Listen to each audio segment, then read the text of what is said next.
I understand that we are online, and I would like to welcome you all to this event on persons with disabilities and armed conflict, and discuss about inclusive protection perspectives for this population. This event is organized by the permanent missions of Poland and the United Kingdom, as well as the mission of the European Union, in collaboration with the United Nations Mine Action Service. My name is Catalina Devandas. I am the UN Special Rapporteur on the Rights of Persons with Disabilities. And before we start with this event, I would like to remind you that we have available two functions of accessibility. One is the sign language interpretation, and the second one is closed captioning. And I would like to give the floor to the technical host of this meeting to guide us through some of these functions. Over to you. Thank you very much. Good morning and good afternoon to all. This meeting is, we have closed captioning provided by Caption First Incorporated. There are two ways that you may view captioning from Caption First. There is a multi-viewer, there is a multimedia window in your browser that you can open, and it will reveal the captioning. Some participants may have difficulty seeing it coming through there. So as an alternative, in the chat box, I sent a separate URL, and you can open another browser on your computer and put that URL in to see the captioning. And that would be a stream, that's a stream text, and it's coming directly from Caption First. And an alternative to that would be to type that URL into an iPad or some other device where you can look at the captioning. If you decide I'm sorry, I'm looking for the demo, which I unfortunately cannot see at the moment.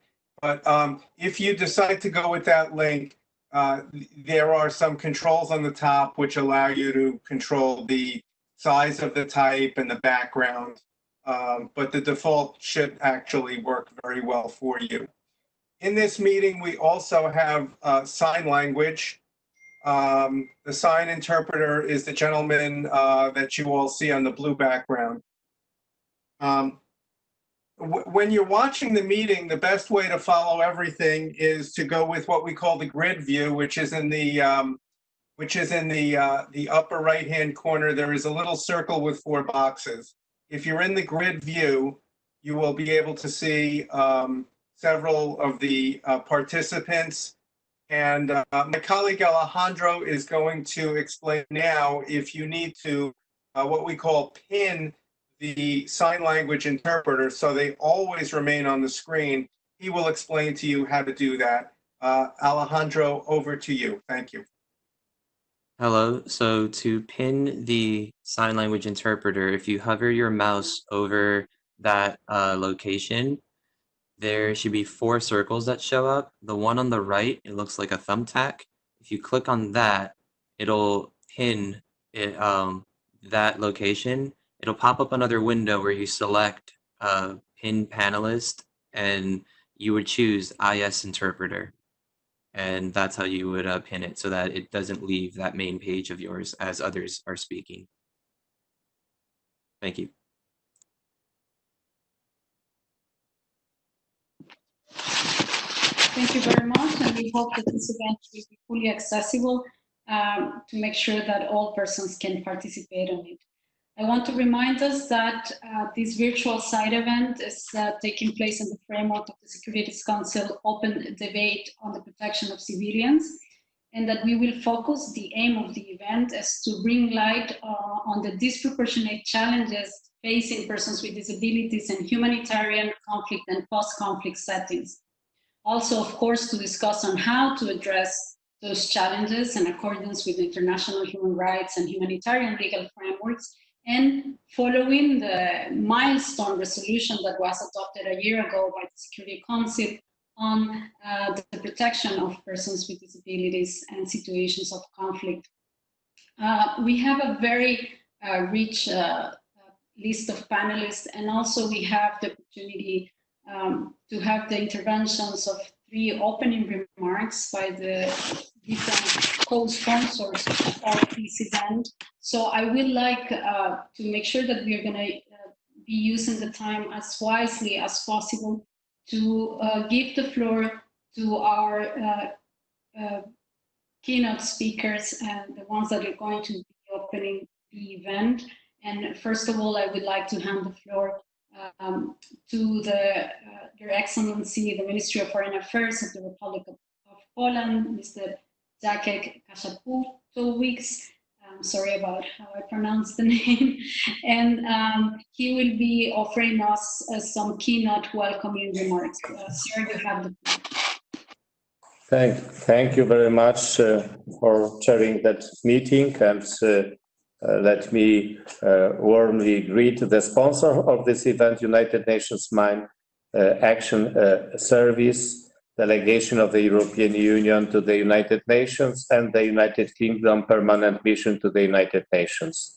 My cordial greetings also go to the representatives of organizations which cooperated to organize this event. Ms. Bahia Zrikem, Humanitarian Policy Coordinator for Syria, Humanity and Inclusion, and Mr. Erham Yousefian, Inclusive Humanitarian Action and Disaster Risk Reduction Advisor in the International Disability Alliance Secretariat. Of course, I'd like to welcome Ms.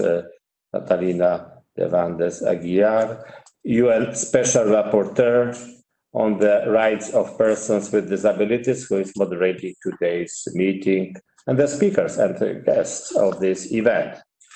Today's site event marks the Protection of Civilian Week. Its main objective is to outline special challenges faced by persons with disabilities in humanitarian and armed crisis or post-conflict reconciliation. Almost a year after the adoption of the UN Security Council resolution, landmark resolution for this subject, 2475, that had been put forward by Great Britain and Poland, the speaker's task will be to identify loopholes in the POC's agenda with reference to the persons with disabilities, as well as to present innovative solutions that are designed to implement both at the international and national level. Ladies and gentlemen, as highlighted in this year's report of the UN Secretary General on the protection of civilians in armed conflict, such conflicts have particularly disruptive influence on persons with disabilities. For instance, in Yemen, such persons have limited access to health services, education, and employment. Organizations dealing with integration of persons with disabilities have to face barriers in providing basic services due to delays in supplying aid and cuts in its financing. Persons with disabilities often live in inhuman and disgraceful indeed conditions, and when confronted with life-threatening situations or imminent violence, their possibilities for escape are limited. Adopting the UN Security Council Resolution 2475 was merely the first step in providing persons with disabilities with equal access to basic services in conflict zones. The resolution has 3 main objectives. Firstly, to raise awareness of the need to involve persons with disabilities in humanitarian initiatives, conflict prevention, and post-conflict reconstruction processes and post-conflict reconciliation. And secondly, to underline the significance of broadening knowledge of the needs and rights of persons with disabilities in peacekeeping missions. And thirdly, to improve the reporting system on persons with disabilities.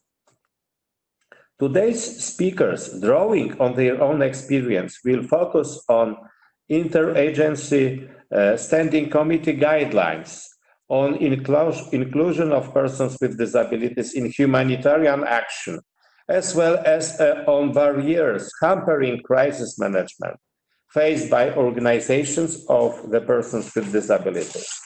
The speakers will present the testimonies of those affected in the conflicts in Syria, Yemen, or Iraq, and bring us closer to innovative programs dedicated to the persons with hearing impairments, including children, within the framework of preventive education on threats posed by mines.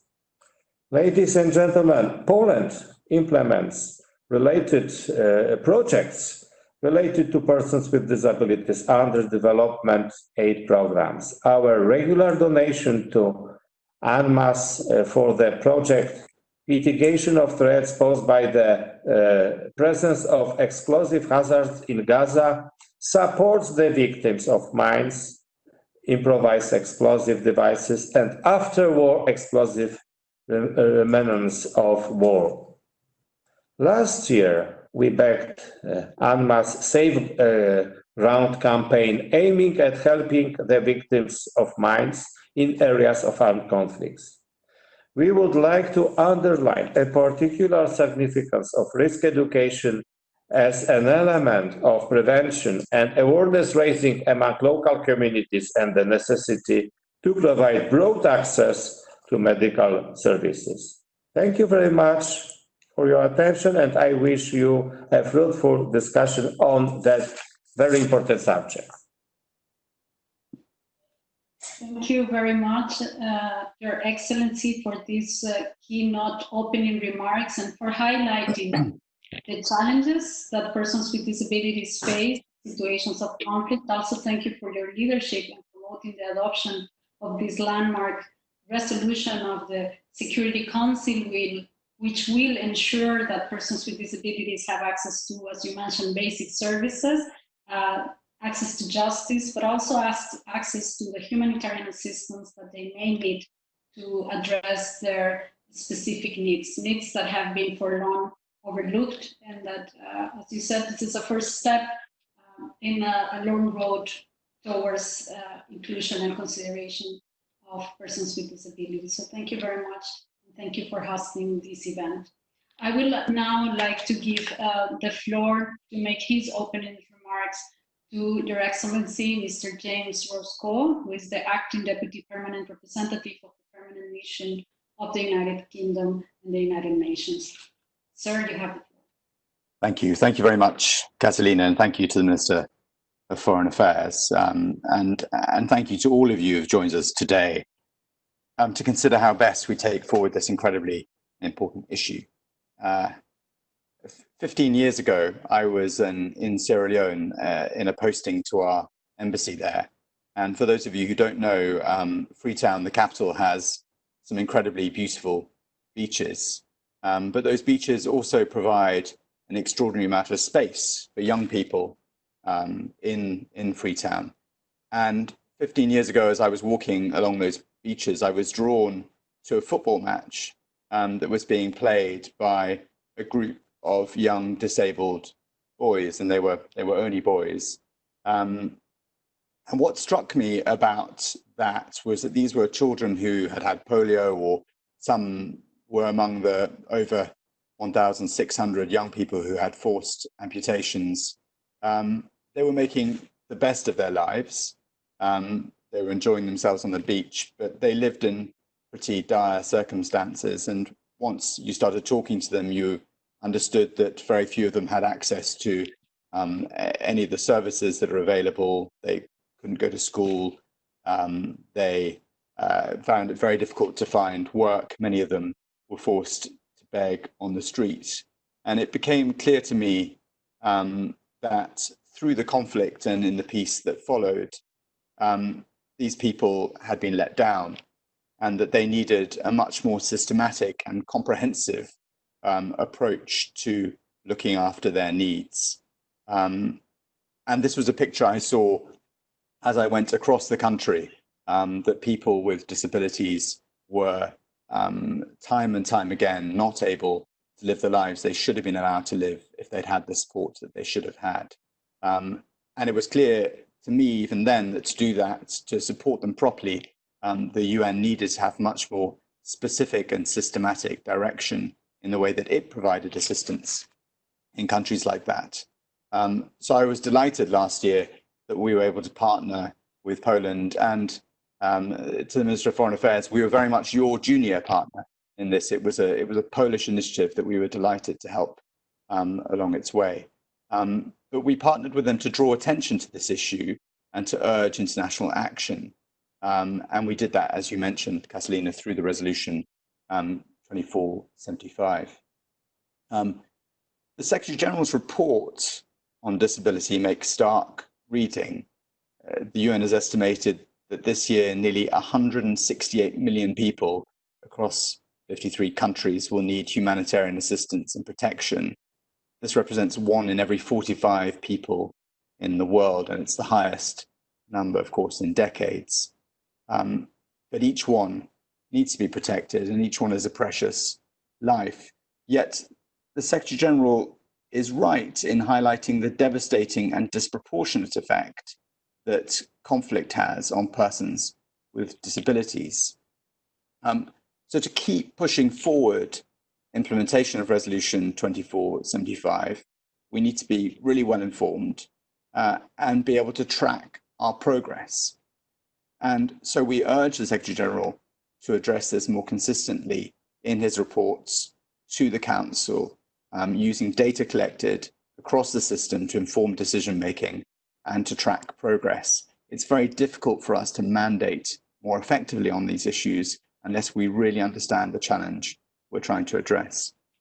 Now, last July, the UN published its disability inclusion strategy, the UNDIS, and the UK fully supports its aim to embed disability inclusion in the UN's programs and operations across all 3 pillars, so within human rights, within development, and within peace and security.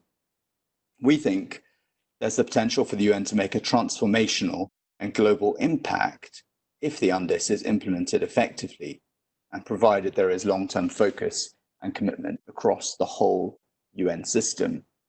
Successful UNDIS implementation is key to fulfilling the ambition of the Security Council's resolution. And we support the Secretary General's call for a dedicated focal point in each UN entity to lead development of an action plan and to coordinate implementation of the strategy. And it's good to see that starting to work in some bits of the UN system.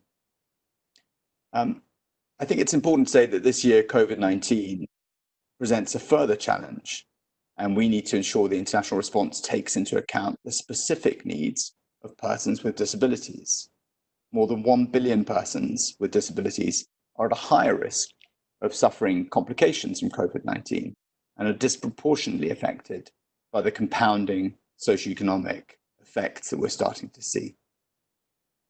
As outlined in the Global Action on Disability Network statement on persons with disabilities in COVID-19, we must take into account the increased risk for people with disabilities in our public information, in the emergency response, and health and social protection interventions. While we consider all that we can do, let's not forget that persons with disabilities want to, can, and must participate in and lead decisions about the issues that affect their lives. Those kids on the beach in Sierra Leone had lots and lots of good ideas about what we could do to help them. And the few charities that were involved in doing so listened to them and made things better. But imagine if the entire UN system had been listening, we could have done a whole lot more. That's the critical point for me. We have to understand the role that persons with disabilities can play in their own, in the policies that surround them, and in making sure that they're included and that their inclusion leads to better decision making and outcomes. So I look forward enormously to hearing all of our speakers today, and I'm very grateful to you for hosting this event. Thank you, Catalina. Thank you very much for your words and for reminding us that we are talking about real lives, about real persons that are completely or neglected in many occasions, and how do we need to look at this not only as a matter of numbers, percentages, or reports, but actually thinking of how these discussions will impact, and how we have now tools. And I'm very glad that you brought not only the resolution, which gives a concrete mandate to all the United Nations entities working in prevention of conflict, working and supporting countries undergoing situations of conflict, but also working in the humanitarian area more broadly. With the resolution, we have now a concrete mandate, but also with the United Nations Disability Inclusive Strategy, there is a stronger framework for action with concrete measures to move forward. We cannot agree more with this idea of having data and collecting data to be able to measure progress. Definitely, this is something that has been missing for very long, and that we expect that these two new elements, or these new tools that we have, the resolution of the Security Council and the Inclusion Disability strategy of the UN, will help us to move forward with this aim of mapping what is the situation and then being able to provide better responses for persons with disabilities. And this gives us a very good link to the next keynote speaker, who is the representative, to make her welcome opening remarks, the representative of the United Nations Mine Action Service, Miss Agnes Marcadayo. Please, you have the floor. Thank you very much, Chair. A good day to all of you, and my great thanks again for the organization with UNMAS, the UN Mine Action Service, of this first event in this week dedicated to the protection of civilians. It's also a pleasure to see not only faces I know, but also the supporters of mine action in general. I have to recognize you, Excellency, Foreign Minister of Poland, for your strong engagement with mine action and for your concrete support to what you have mentioned, Gaza. I mean, this is one area of work where we know we can count on you, including as the regular sponsor of the General Assembly resolution on mine action. The UK, you've always been engaged, and you have always been on our side for the coordination and the actions we're taking on the ground. And the European Union, of course, we need to keep you on board, and we need you to lead the charge on the topics that keep us busy today. We know that conflict does not affect everyone equally. We know that it has a disproportionate impact on persons with disabilities. Our previous speakers were very eloquent about this before me. This is not news for us in the world of mine action. We know that the unexploded ordnances, that landmines, that anti-tank mines, that improvised explosive devices may injure, not just kill, but injure and alter the life of people forever. And we know that people living with disabilities in the aftermath of conflict are doubly vulnerable. This is really where mine action has also a responsibility. Those of us working in mine action have a responsibility to remind the world that most survivors live in countries that are still reeling from the effect of contamination, and they are living in places with very weak public health systems, very little support, very little regard, very little efforts for their reintegration with equal rights in the society, and for the respect to their dignity. The Ambassador Deputy Ambassador of the UK, gave us the example of Sierra Leone. I will just say two things that are sticking to me. One, it's these very angry women who came to me and were shouting at me in a remote part of Afghanistan and showing me their hands with missing fingers or missing hands altogether, and trying to let me know, this woman coming from New York, letting me know that they had lost their ability to live a regular life when they were gathering firewood and in areas that were contaminated. And they were rightly angry at me, at the United Nations, for not doing enough.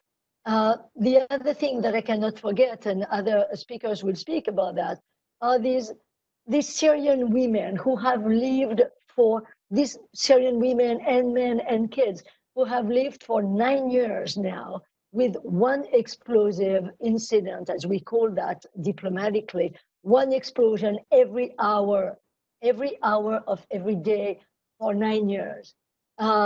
They may still have their limbs, but these people, whether they are in displaced locations or camps, they wake up at night screaming with nightmares. These are the unseen injuries that we, the UN, see and that we cannot forget. When we meet a kid, a little girl, 5-year-old, who lost her legs, she will need roughly 50 prostheses in her life. This is not the typical injury that you would sustain in a car accident or at the workplace. These are injuries that are aggravated by the context in which they live. So if you have not understood already, the role of the service at Direct UNMAS is not only to intervene at ground level together with our UN partners to make sure that our action is coordinated and that it is having a greater impact.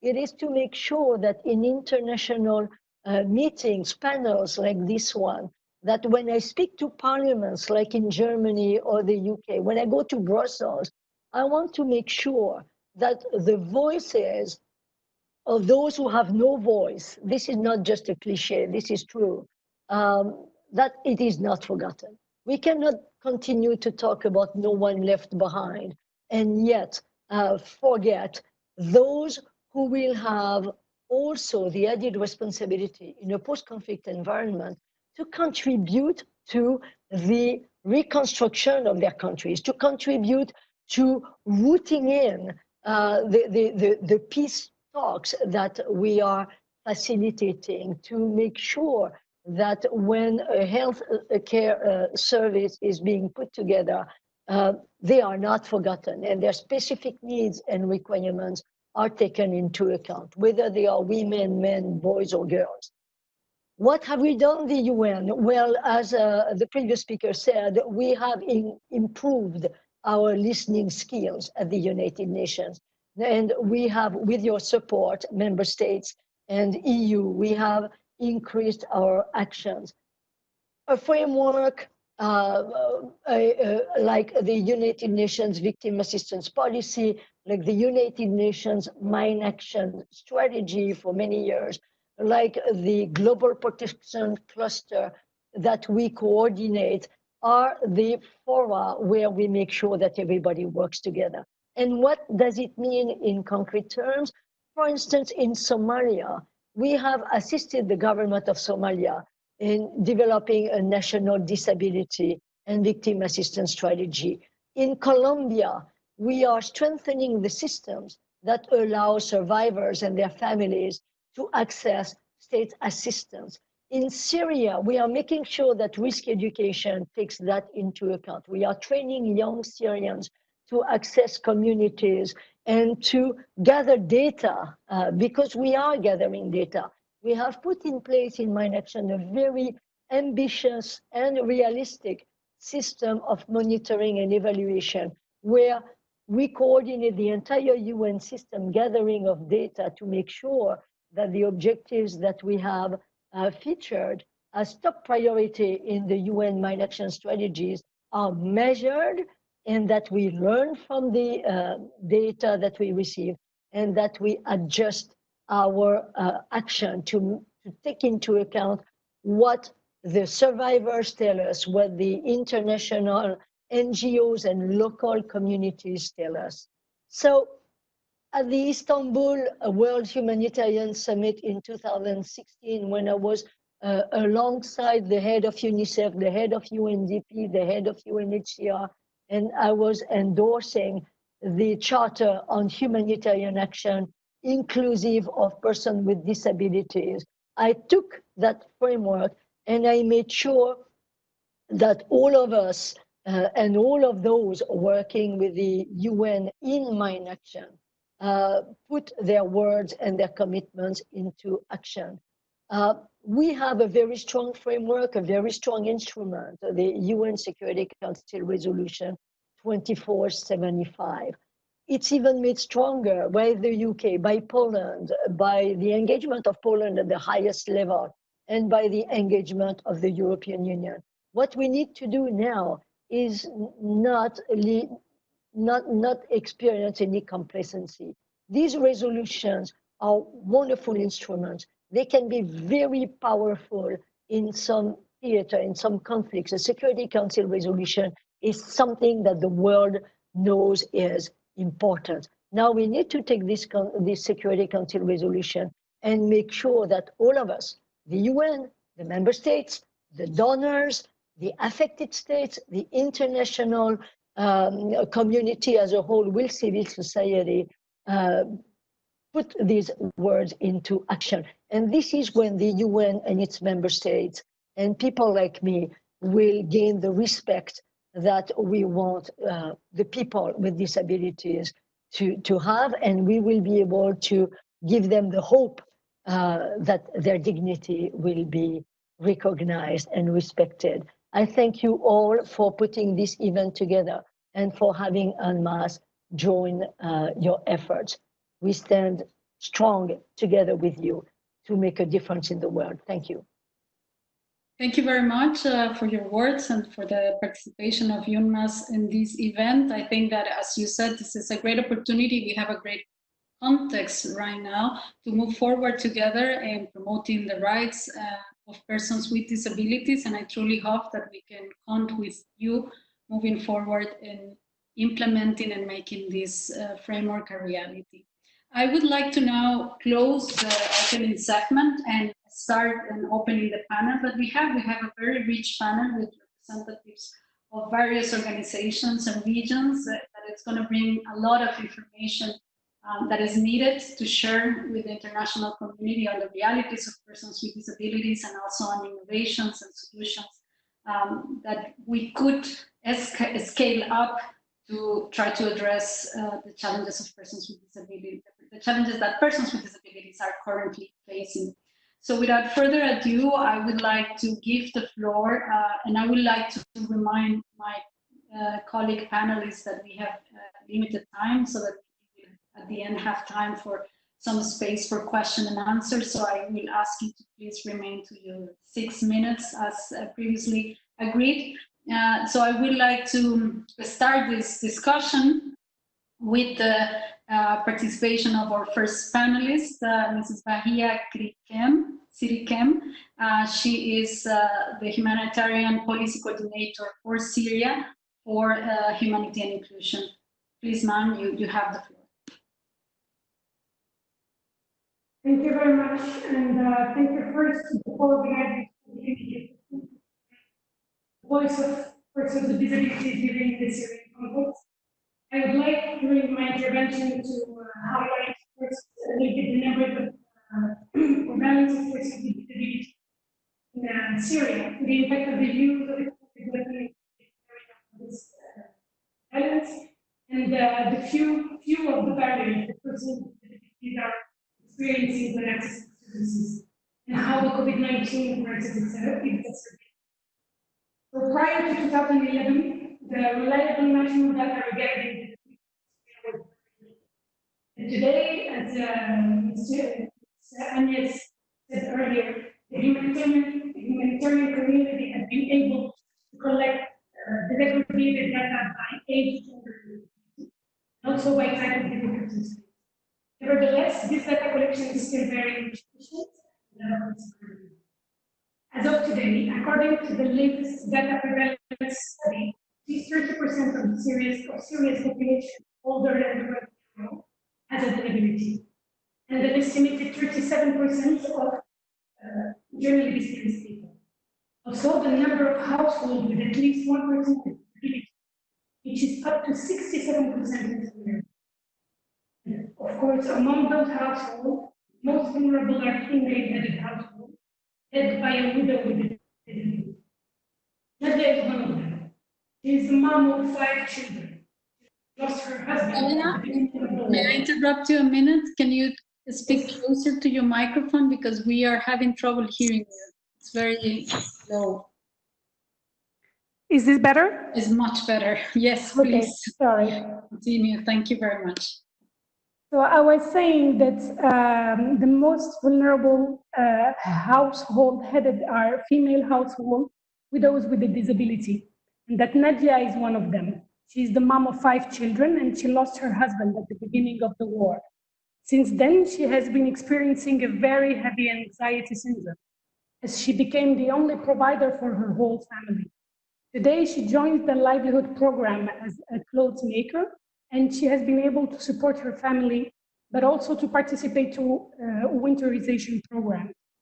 Nadia feels much better today, but she still needs psychosocial support to overcome her grief and also the anxiety she experiences on a daily basis. The number of persons with disabilities increased in Syria by the pattern of harm and the creation of a new impairment due to the massive use of explosive weapons in populated areas and the high level of contamination with unexploded ordnance. To give you a little idea, in 2019, the average of incidents due to explosive ordnance was 187 per day, which means more or less 1 every 8 minutes. And another worrying statistic is that an average of 2 out of 3 survivors of explosive violence sustain a lifelong impairment. 1 out of 3 suffers a limb amputation, while prosthetic and orthotic services is one of the 3 most missing health services across every governorate in Syria. As we know, war impairs bodies, but it also impairs infrastructures. In fact, more Syrians are estimated to have died from the breakdown of the health system than directly from the fighting itself. Our recent study, the waiting list, shows how the Syrian health system has been devastated. Health facilities have been heavily damaged and destroyed. Patients are afraid or unable to travel to seek medical care. Health professionals are rare, especially female health workers, which makes services more difficult to access for women and girls.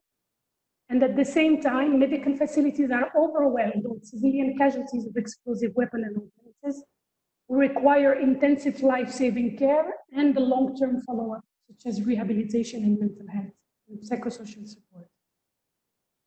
Finally, how all this look like today under the prism of the COVID-19 crisis. The number of cases in Syria reached 121. There is a lot of uncertainty around how, if, and when a real severe outbreak will be, if it does. But for now, the authorities and humanitarian community are monitoring the situation and trying to ensure continuity of services to those who need them while protecting them and the field workers. That being said, in that context, persons with disabilities currently face a disproportionate risk of COVID-19 infection. This risk is compounded by a number of barriers. The lack of inclusiveness of hygiene promotion campaigns. The information is difficult to receive by different disability groups, such as persons with autism or persons with hearing impairments. And means of communication and messages are often not adapted. The risk of increased stigma. On the basis of disability is another fear we have. The general lack of knowledge of persons with disabilities about their rights. And in general, the inaccessibility of participation in contingency planning, the inaccessibility of sanitation infrastructures, and the lack of protection and social support mechanisms. In addition, the protection measures taken rightfully by the authorities and all humanitarian actors are de facto adding new barriers to access the basic services for persons with disabilities and the entire population. For example, Lila is a little girl who needed a limb prosthetic. She had to go with her mom through more than 4 hours of travel and cross several military checkpoints to reach the closest prosthetic and orthotics workshop.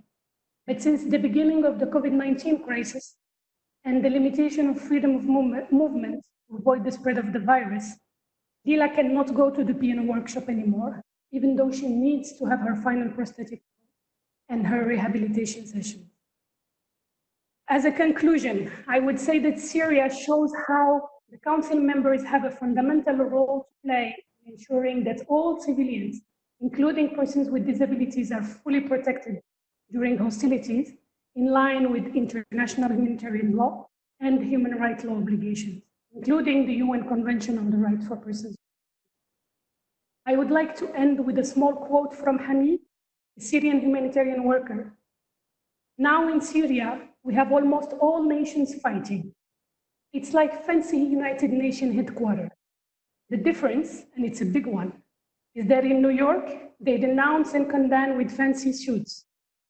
But here, states are using the language of weapons and blood, while Syrians in all their diversity are paying the price. In the light of the above, I would like us all to use our fancy suits and now virtual meeting to push for at least 4 important recommendations. We should ensure inclusive access to healthcare as a priority in Syria, and in phases that this includes access to rehabilitation services, assisted devices and technologies, but also mental health and psychosocial support. We should include persons with disabilities in the humanitarian response design and let them be their own ambassador in various decision-making forums at local, regional, and international level. We should acknowledge that the loss of home and livelihood due to the use of explosive weapon and contamination, and now the COVID-19 crisis, creates vulnerability and poverty, and ensure that livelihood programs are inclusive of persons with disabilities and gender and age sensitive. And last but not least, we should loudly and publicly condemn the use of explosive weapons in populated areas, especially those with wide area effects, and recognize their long-term devastating effects. All states should commit to sign a strong political declaration to end the harm caused by explosive weapons. Thank you all for your attention, and thank you again for the host.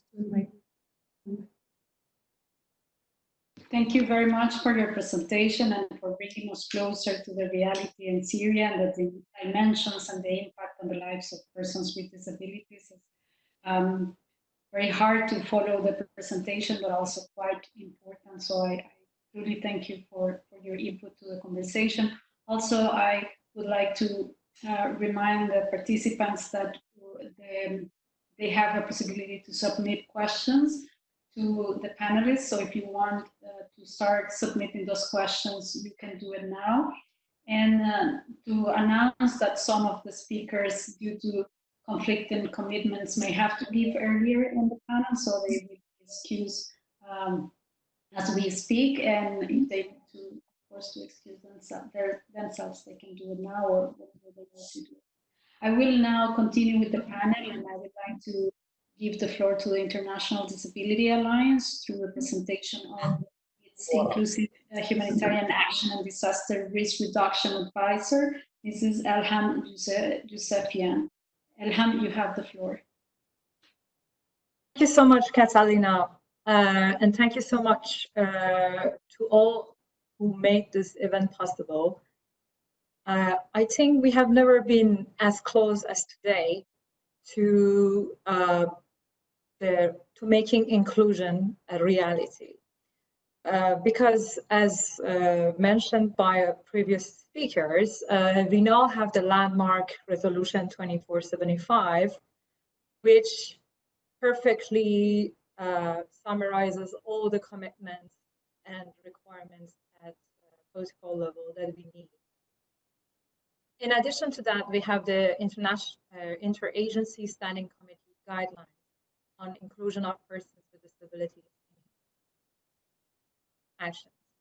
These guidelines are unique because, first of all, they have been processed and adopted based on a consultative process, where the floor has been given to persons with disabilities and the representative organizations to say what would work for them, what are their challenges, and what is the best way to address those challenges. The second unique feature of these guidelines is the fact that they are a rights-based approach. So they look disability from a rights-based perspective, looking persons with disabilities as agents, as decision makers, as active participants, and not just as recipients of support and in need of protection. And the third main feature of the guidelines is that they are at the same time practical and feasible in the challenging situation of humanitarian context. So the guidelines are a very good example of how human rights and humanitarian law can come together and produce a set of guiding principles and solutions for a global problem of humanity. So I think that with the resolution, with the guidelines, and with the UN Disability Inclusion Strategy, we now have the global commitments, regulations, and normative framework we need to make disability inclusion a reality. What we now need is implementation at various levels, and specifically by field levels.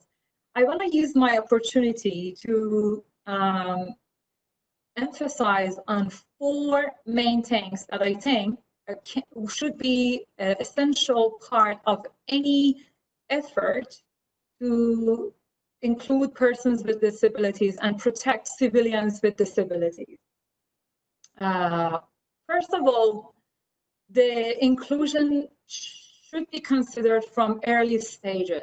So one of the challenges that we always face and see is that disability inclusion is being considered only at the last stage when it comes to real implementation, which in many situations is not a good timing for that. It's already late. So one example is, for example, in procurement processes that may take place for humanitarian context, for example, in supporting displaced persons during a conflict. So if disability inclusion is considered from the early planning in the procurement process, in the budget designing, in the policy making stage, then realizing disability inclusion would be much more possible. So that's one key principle, that disability inclusion should be considered from the very outset. It should be part of any single layer of what consists a response to armed conflict at any form of it. The second key principle that I want to emphasize is participation of persons with disabilities and their organization. Previous speakers have also touched on that. But, you know, this is one of those points we can never say we have emphasized enough. There are persons with disabilities and their organizations who can provide the best solutions. We are at the best place to tell what is best way to support us and assist us. And it's not just about disability issues. One thing that I want to emphasize today is that persons with disabilities should not be only limited to comment and participate on issues that are just relevant to disability. We are at the same time, for example, half of us at least are women. So in any gender issues, persons with disabilities can participate. We can participate in conflict prevention. And because of our life stories as persons with disabilities who have always tried to overcome difficult and multi-layered challenges, I believe that we, people with disabilities, know very well how to prevent conflict. We can be part of the reconciliation and reconstruction negotiations. And again, not just to talk about disability, but also we talk about other aspects of reconciliation and reconstruction. With our, knowledge and expertise that we have in different issues that we can actually share and feel included. And actually, that's the best way to change the attitude, to see persons with disabilities as active role players. The third key point is about training for field workers, peacemakers, and any other persons who are directly engaged in the protection of civilians.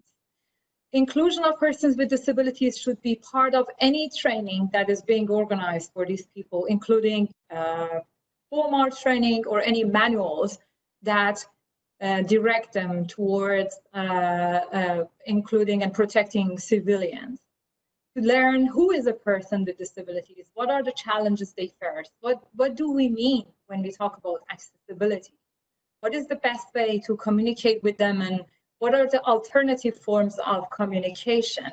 And of course, the fourth key element that is very crucial is to adopt a right-based approach.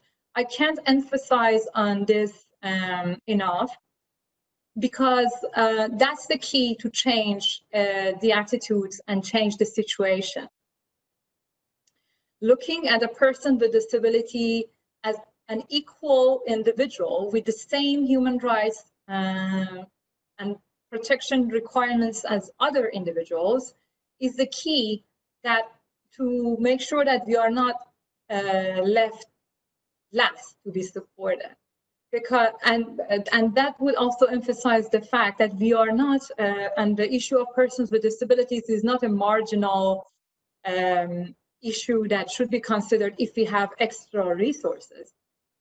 Inclusion of persons with disabilities should be at the center as equally important as any other protection measures, because we are talking about 10 millions of people.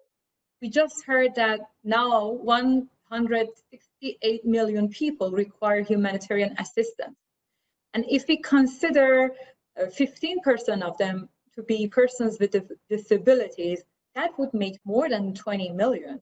So we are not talking about a small number of people. We're talking about 10 millions of people whose rights should be at the center.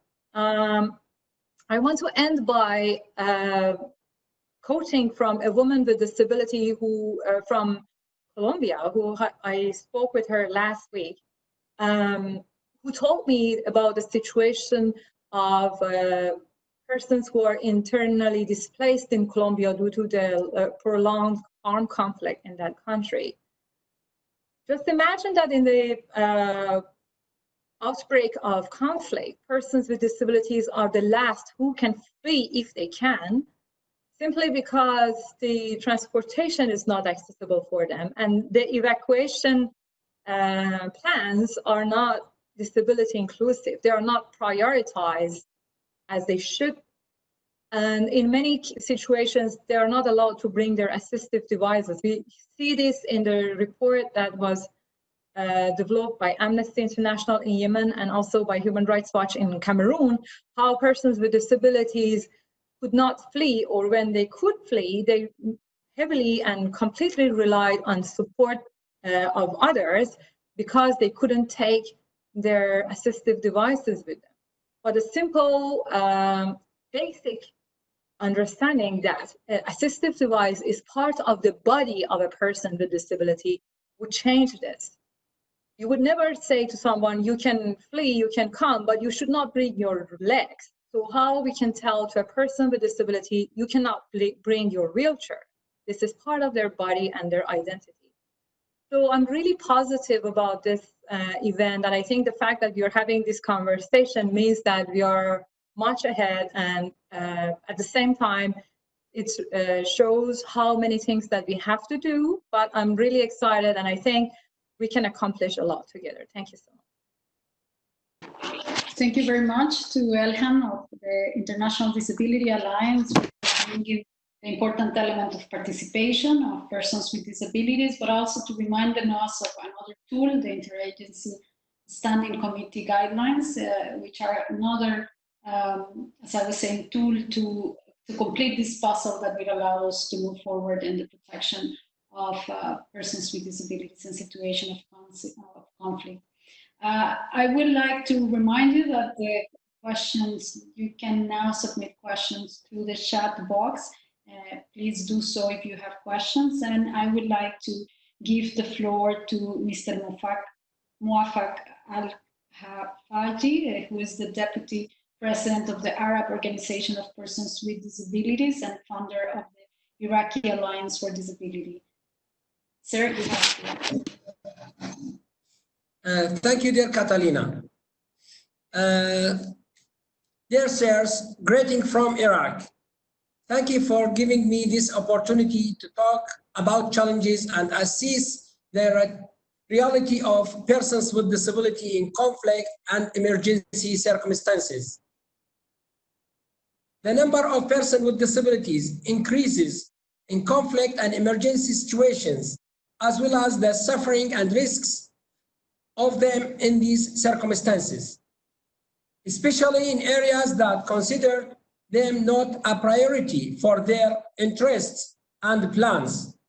The most important challenges face persons with disability in conflict and emergency circumstances is the lack of prior plan to protect them, despite most of states accede to the Convention on Rights of Persons with Disability, where Article 11 affirms state obligating to provide protection of persons with disabilities in emergencies and conflict situations.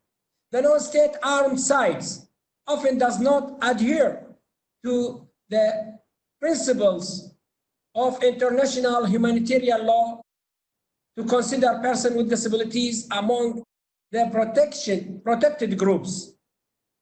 Often women and girls with disabilities also experience various violations during crisis due to weak prior measures, communication mechanism, ways to evacuate, provide alternative shelters worthy of their dignity, consistent with their privacy, providing food and health requirement in case they move to place of displacement.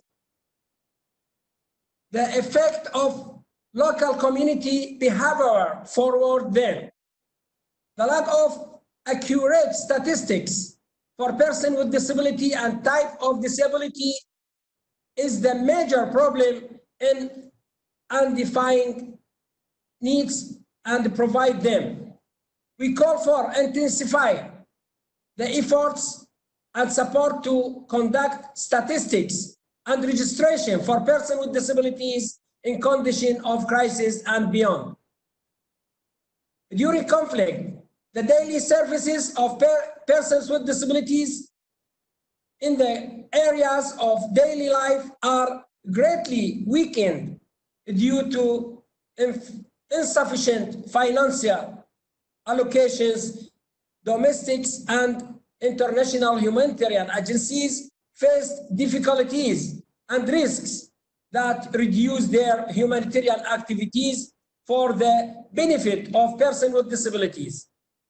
And this requires additional efforts to ensure protection, to ensure continued work in conflict conditions, to ensure that is related in the context of Security Council Resolution number 2040-475, which require more concrete local and international efforts.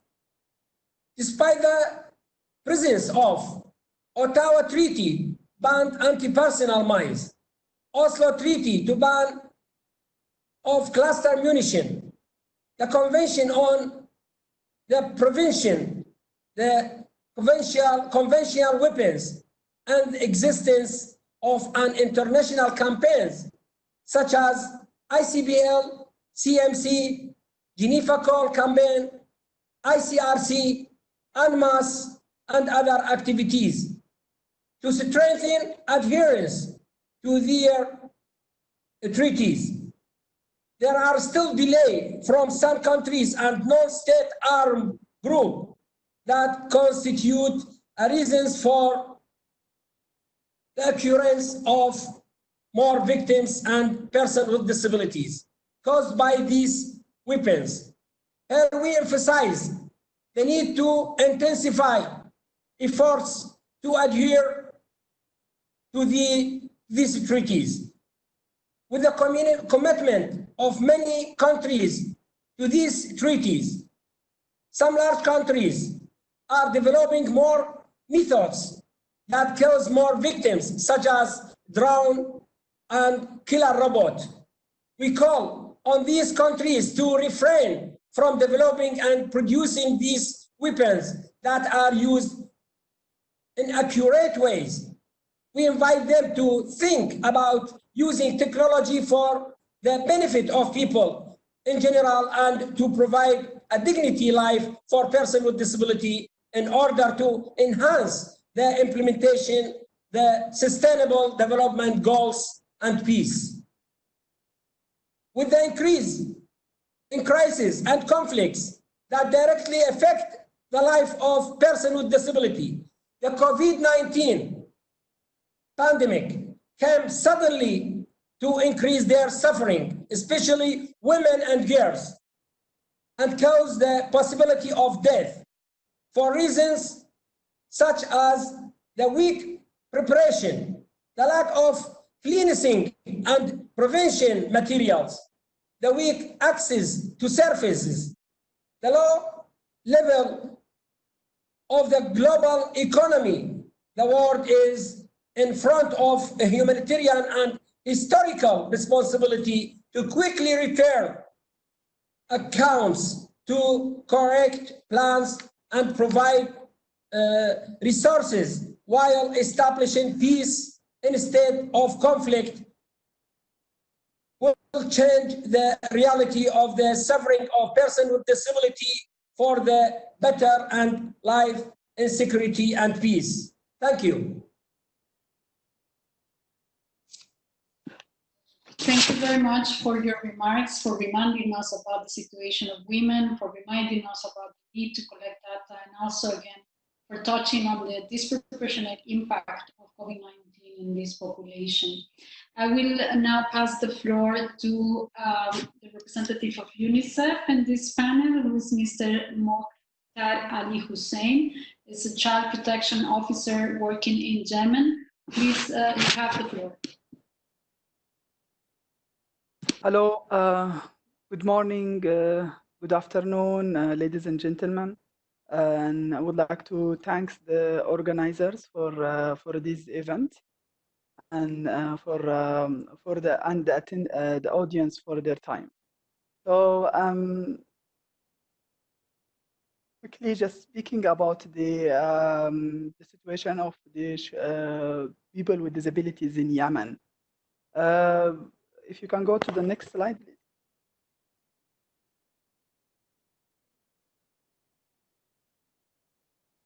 Yeah. So we are in a country where we have 20 out of 22 governorates are contaminated by landmines and explosive remains of war. And these landmines and explosive remains of war is actually among the highest causes of killing and maiming of children in 2019 report. It is actually exposing the life of civilians to risk of death and injury and disability also. And among these civilians, we have women and children, and at the top of this is the children, is the people with disabilities and children with disabilities in particular. Our main challenge in even securing the life of the person with disabilities is that we don't have much information about person with disabilities. We are lacking a lot of information about where they are gender-wise, where they are distributed, where they are living. And according to the Humanity and Inclusion Report by Handicap International in 2018, specifically stated that there is a little reliable data on persons with disabilities in Yemen. And in Yemen, and since the conflict has been escalated into 2015, persons with disabilities were among the highly people affected by the escalation of the conflict, especially because of we were missing a lot of integration. So most of the services that was provided to people with disabilities were especially for those. So they have their own schools, their own centers. They are not really integrated. And so for them to access such services, they have to come from very far, depending on organization, local organization and local funding, and also some international funding that help them to reach. So they cover transportation and all this. And since the conflict has really affected the capability of the local capacity, like many of the funding and the local donor and governmental funding was actually destroyed or affected badly, and they could not actually sustain and maintain. And when it's come to the international funding, there is always this debate of having people with disability and the response for people with disability as a development a part of the response and not emergency. And it comes as second, third, or fourth priority. And actually, I mean, it is not really in the mind or in the mind of the humanitarian actors, the issues of persons with disabilities, because it's not really coming as a prioritized area. So we came to know that we are really in our EORE response, excluding actually some people, and we came to know that children and people with disabilities were excluded. One of the local organization approached us with a report on some casualties among people with hearing impairments in area that were already covered with the risk education program. When we tried to dig deep, we knew that the issue is that the materials, the messages, was not really friendly, so they could not really benefit from this.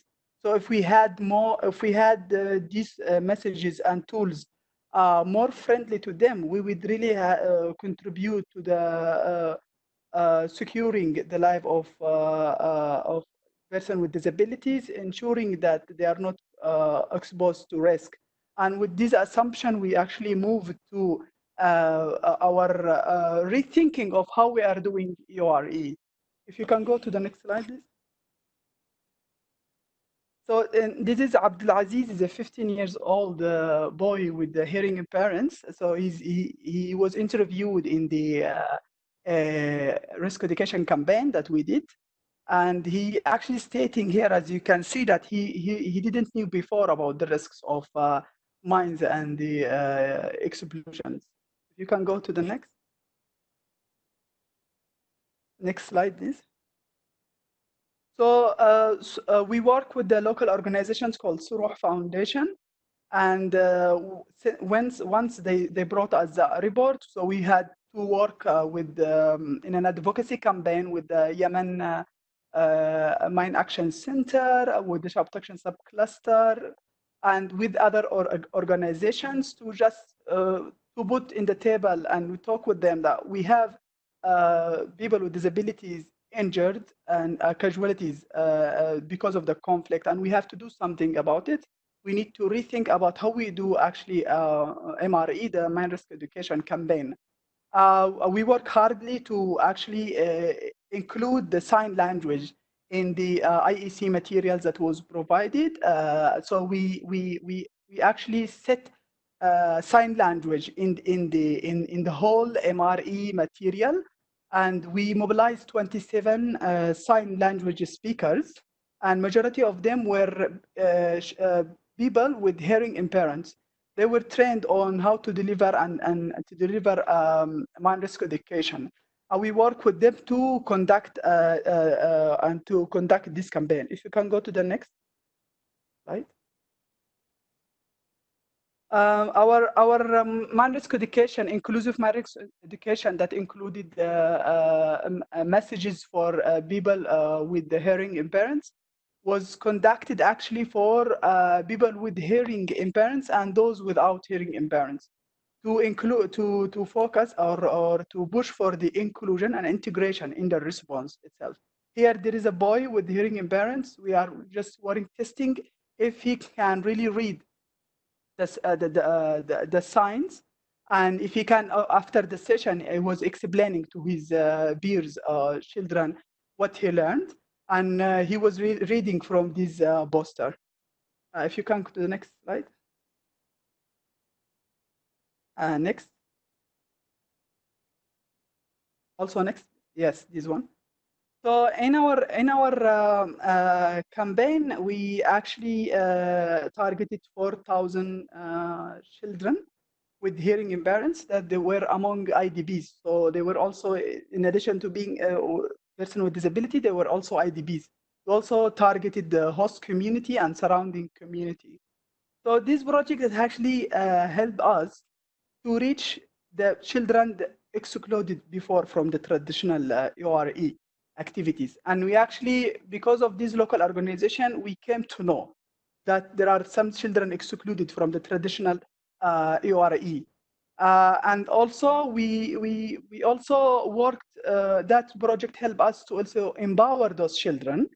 Many of the children who's received these messages have transferred the knowledge and with their peers, with children with hearing impairments. And we have actually, this project has helped us actually to break down the silo.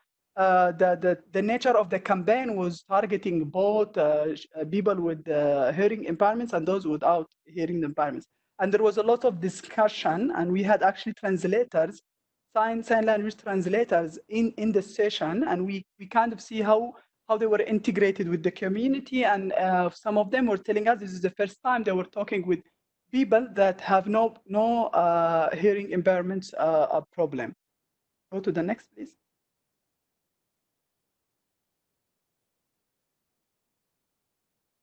So currently, the EOR program in Yemen actually do not develop messages and materials or also design activities for children with disabilities. And not only the EORE, but also in general, the whole protection response is actually, we are a bit behind in the issue of inclusion of children and people with disabilities. The pilot project actually, we learned from that pilot project that the exclusion, so we managed to reach the exclusion of children with hearing impairments through the traditional EOR campaigns, actually increasing and putting more burden on the already existing vulnerabilities among these people. Children with disabilities are, and people with disabilities are more likely for being exposed to risk of mines and EXOs, but also they can become a powerful advocate and agents of change for their community if we also invest on them to be part of the solution, working actually with them and not only for them. And there is a lot of work, this is a start, but there is a lot of work that can be done to have a real effective EOR programs by actually having data collected. And this is maybe why we came late actually in this development, because we did not knew about, we didn't have much data on people with disabilities and people with hearing impairments. So if we can have this surveillance, okay. Mindful of time, could you start closing the presentation? Thank you. Yeah, this is the last point. So working more on friendly messages for the AORW, also ensuring that we are reaching children with more vulnerable children, including those with disabilities. Thank you. Thank you very much, and apologize that I interrupted you. It was last thing, if you can go to the last picture, not this one, the picture before, not this slide.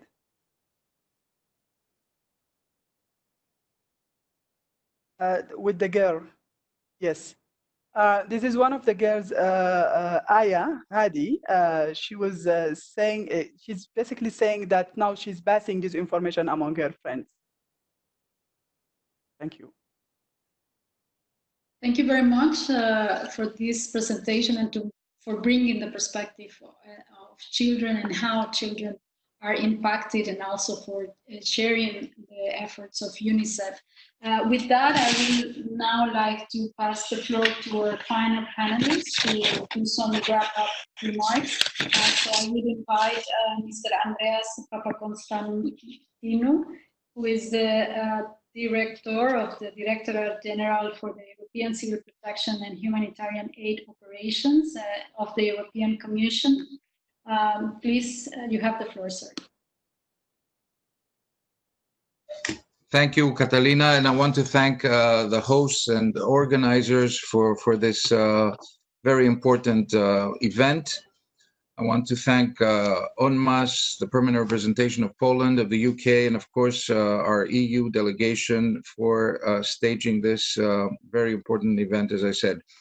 And I want to thank, of course, all the speakers for their very informative and thought-provoking remarks.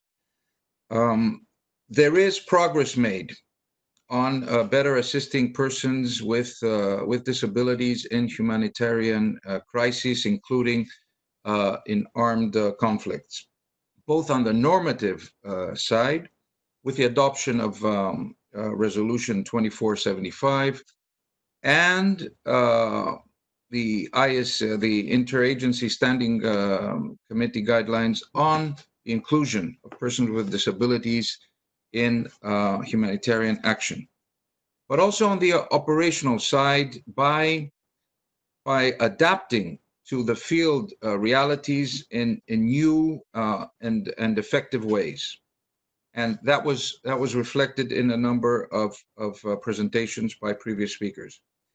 However, persons with disabilities are still often, perhaps too often, left behind in humanitarian settings.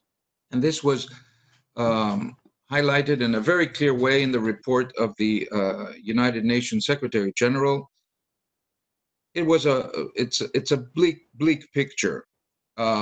And this situation has been aggravated by the COVID-19 pandemic, which further aggravates existing protection risks and threats to the most vulnerable, and amongst them to persons with disabilities.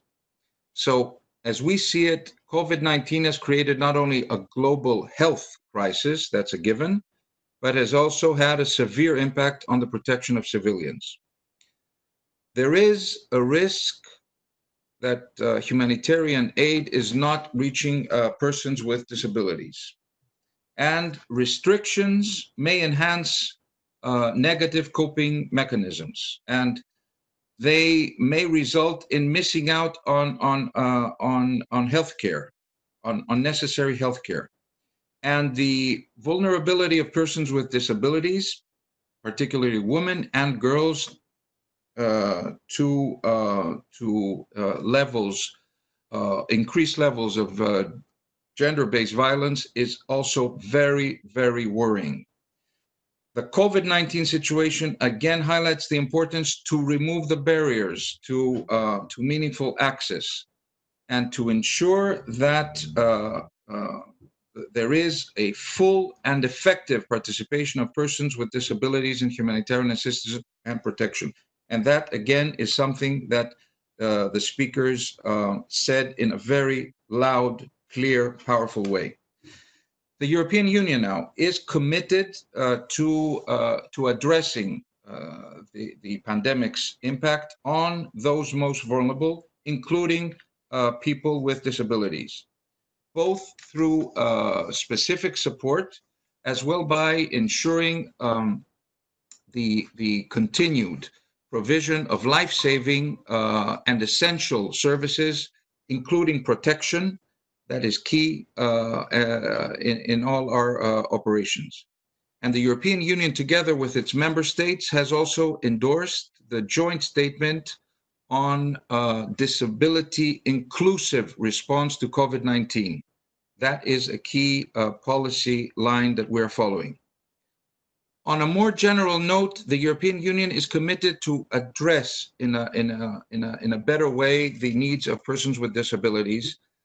And for example, we require specifically in our funding calls that our partners ensure the inclusiveness of people with disabilities in proposed action. We issue guidance to our staff and our partners in the field on ways to achieve this.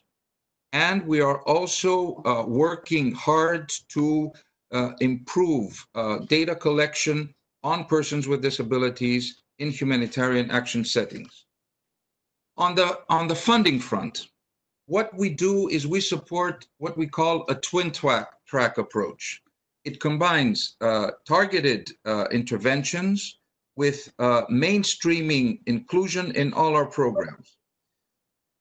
Just because I know we're under extreme time pressure, in Syria, we fund rehabilitation services, including prosthesis and orthotics services, mental health, psychosocial. In Iraq, in the protracted situation of IDPs, disability is one of our key focus areas. In Yemen, that our colleague mentioned, through our support, the European Union support, over 2,300 injured Yemenis received rehabilitation services provided by our partner, Humanity and Inclusion, and a colleague was already on the panel before me.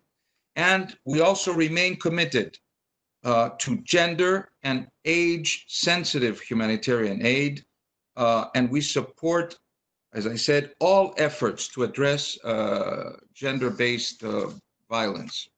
So I want to conclude by saying progress has been made, but there is a lot that remains to be done.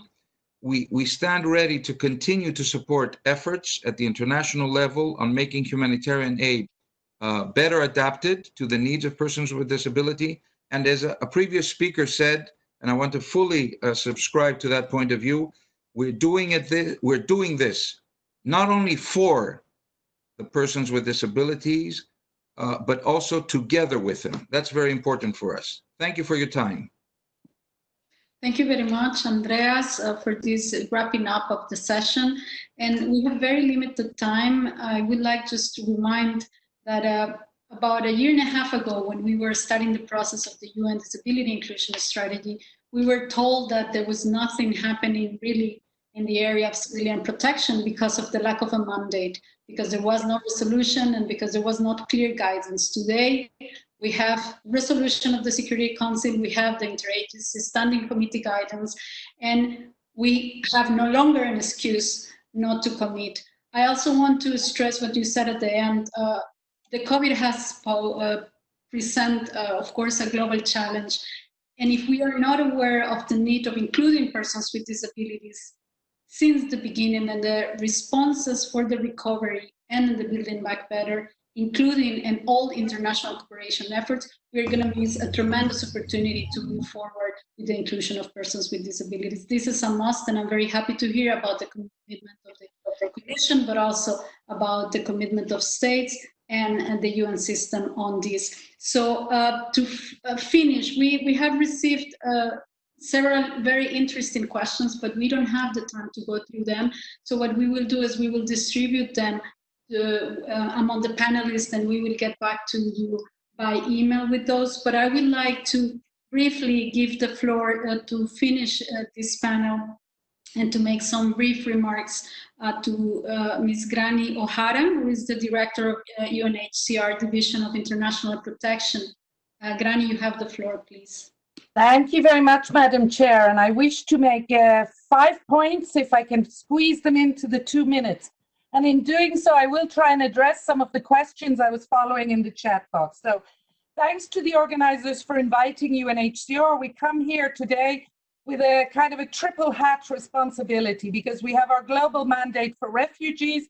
We are the head of the Global Protection Cluster, within which previous speakers, including Agnes from Mine Action and the colleague from UNICEF, you have the Mine Action and the Child Protection AORs.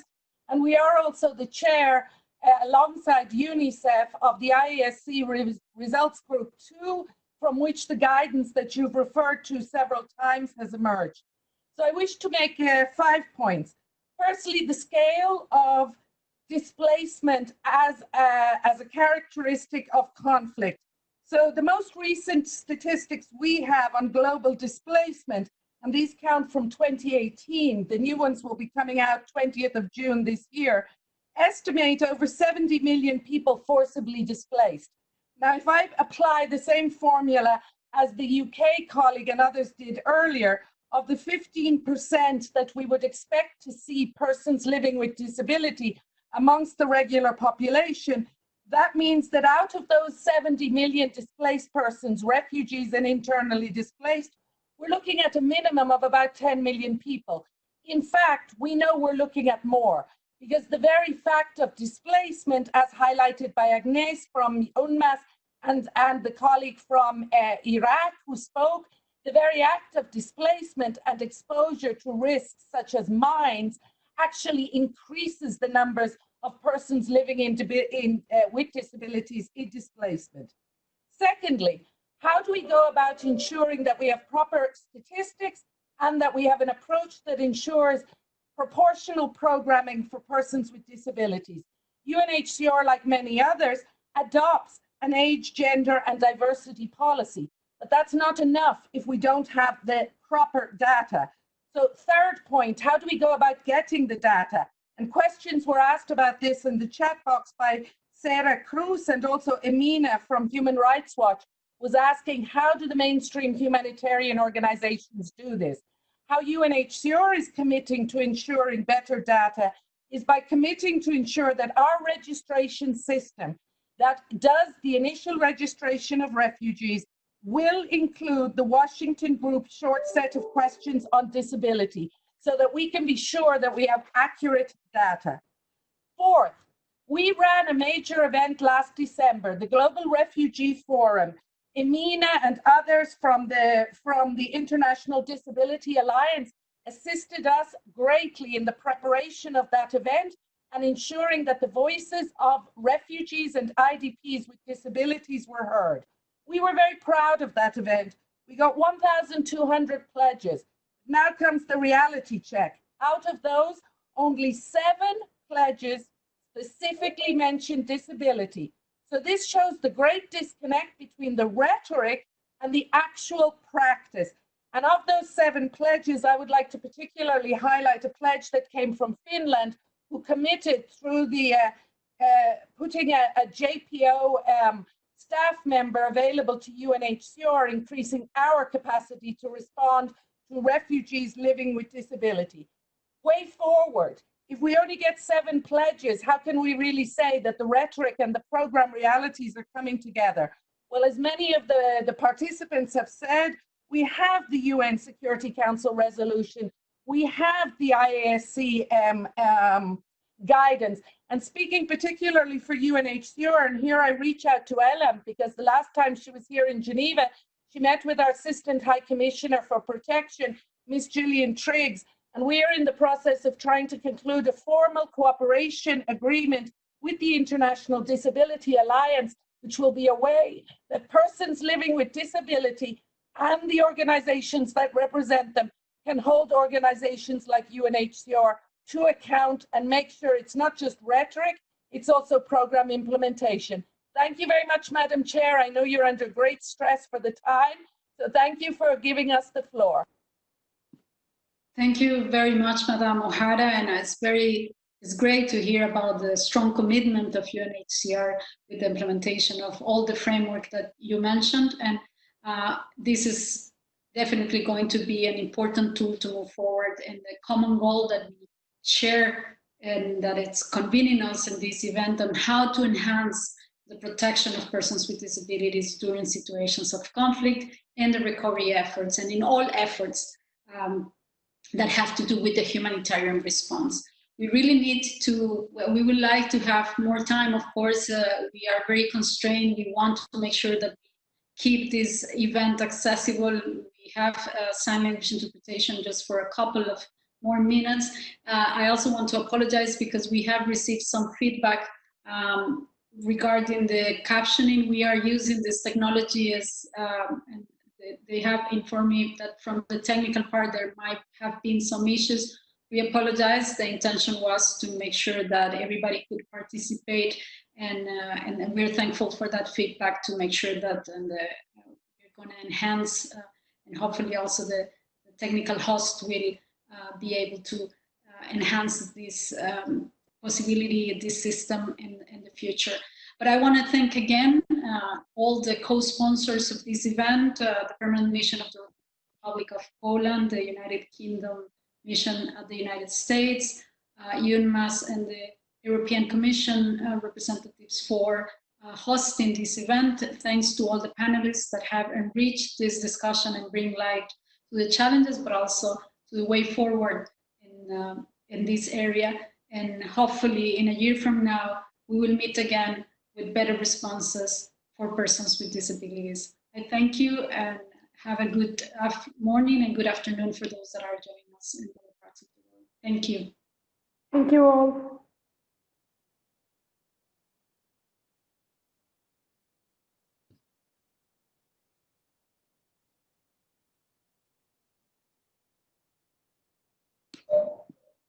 شكرا. مع السلامة. Ciao. Very nice to see you. Thank everybody. Thank you. Bye-bye.